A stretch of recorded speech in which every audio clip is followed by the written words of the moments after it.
Welcome to the bird media. నేను మీ పవన్ కృష్ణమూర్తి. ఓబుళాపురం గనుల కేసులో ఐఏఎస్ అధికారిని శ్రీలక్ష్మి గారికి సుప్రీంకోర్టులో మరొక షాక్ తగిలింది. సో ఓబుళాపురం మైనింగ్ కేసులో జగన్మోహన్ రెడ్డి గారి అక్రమాస్తుల కేసులో అందులో మొత్తం డిశ్చార్జ్ పిటిషన్లు వేసి హైకోర్టు క్లీన్ చిట్ ఇచ్చింది. అంటే సిబిఐ వాళ్ళు సుప్రీంకోర్టుకు వెళ్ళి హైకోర్టు తీర్పును సవాల్ చేస్తే దాని మీద వాదోపవాదాలు ఇవన్నీ కూడా జరిగి ఆ డిశ్చార్జ్ పిటిషన్లని మొత్తాన్ని కూడా సుప్రీంకోర్టు చెల్లవు అని చెప్పేసింది. పేరుని తీసేయాలి అని చెప్పి దాఖలు చేసిన పిటిషన్ని కొట్టేసింది సుప్రీంకోర్టు. సో మిగతా విషయాలు చూస్తే విచారణలో జరిగినటువంటి దాంట్లో ప్రభుత్వ ఆదేశాల ప్రకారమైన విధులు నిర్వహించాను, ఇందులో నాకు ఎటువంటి వ్యక్తిగత ప్రయోజనం దొరకలేదు అని పేర్కొంటూ ఆవిడ చెప్పడం. అక్కడి నుంచి సిబిఐ న్యాయవాదులు వ్యతిరేకిస్తూ మైనింగ్ లీజుల కేటాయింపుల్లో క్విడ్ ప్రోకో వ్యవహారాల్లో ఆవిడ చాలా కీలకమైనటువంటి పాత్ర పోషించారు, నిబంధనలను కూడా ఉల్లంఘించారు అని చెప్పి వాళ్ళు దానికి సంబంధించిన స్టేట్మెంట్ ఇచ్చారు.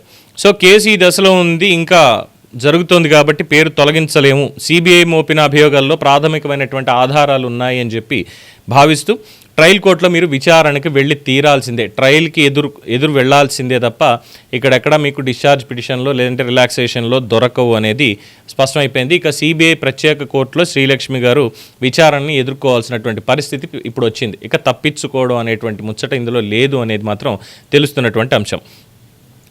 దానికంటే ముందు హైకోర్టు నుంచి తెచ్చుకున్నటువంటి డిశ్చార్జ్ పిటిషన్స్ ఏవైతే ఉన్నాయో ఆ తర్వాత అసలు విచారణ కూడా లేదు, ఆ ఉత్తర్వులు కొట్టేశారు కాబట్టి ఇప్పుడు మళ్ళీ శిక్ష పడేటువంటి అవకాశం కూడా ఉంది. డిశ్చార్జ్ పిటిషన్లు లేవు, ఏం లేవు, ట్రయల్ కోర్టులో దీనికి సంబంధించిన విచారణ జరుగుతుంది. మళ్ళీ జైలుకు వెళ్తారంటే వెళ్ళేటువంటి అవకాశాలు ఎక్కువగా ఉన్నాయి అనేది చెప్తున్నటువంటి అంశం.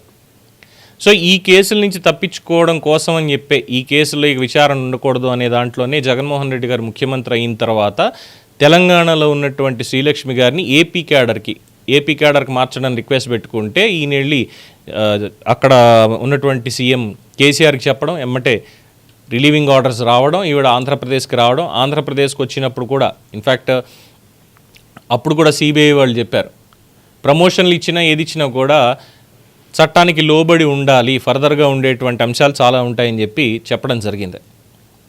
సో ఇప్పుడు మొత్తానికి చివరాఖరికి వచ్చి ఈ కేసుల్లో మళ్ళీ శిక్ష అనేది తప్పేలా కనిపించట్లేదు. అలాగే సిబిఐ ప్రత్యేక కోర్టులో దీనికి సంబంధించి విచారణ తప్పదు, ఆవిడ ఎదుర్కొని తీరాల్సిందే. సో టీడీపీ ప్రభుత్వం ఇప్పటివరకు ఆవిడకి ఎటువంటి పోస్టింగ్ ఇవ్వలేదు.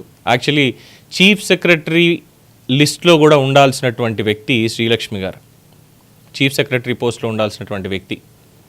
ఒకవేళ ఆ పనులు ఇవి చేయకపోయింటే తెలంగాణలో కావచ్చు, ఆంధ్రప్రదేశ్లో కావచ్చు, ఒకవేళ వచ్చిన తర్వాత ఆవిడ చీఫ్ సెక్రటరీకి ఎలిజిబుల్ ఉన్నటువంటి వ్యక్తి, సీనియారిటీ ప్రకారమైన ఇంకోటైనా. ఇప్పుడు మొత్తానికి పూర్తిగా కెరీరే నాశనం అయిపోయినటువంటి పరిస్థితి. అందుకే అధికారులు వాళ్ళ బాధ్యతలు వాళ్ళు సక్రమంగా నెరవేర్చాలి అంటారు. శ్రీలక్ష్మి గారు చాలామందికి ఇన్స్పిరేషన్, ఎందుకంటే చాలా చిన్న వయసులోనే ఐఏఎస్ టాపర్గా వచ్చి పోస్టింగ్ తెచ్చుకున్నటువంటి ఆవిడ. కానీ ఇప్పుడు ఒక ఐఏఎస్ ఎలా ఉండకూడదు అనేటువంటి ఒక అభిప్రాయాన్ని చాలామంది కలిగించిన వాళ్ళలో శ్రీలక్ష్మి గారు కూడా ఒకరు. చూద్దాం ట్రయల్ కోర్టులో ఏమవుతుంది, శిక్ష పడేటువంటి అవకాశం ఉందా లేదా, హైకోర్టుకి వెళ్తారా, మళ్ళీ ఏమన్నా రివ్యూ పిటిషన్స్కి ఏమైనా ఉందా సోర్స్ అనేది చూడాలి. ఇది ఇప్పుడున్న ఒక అప్డేట్. చూస్తూనే ఉండండి ది బర్డ్ మీడియా.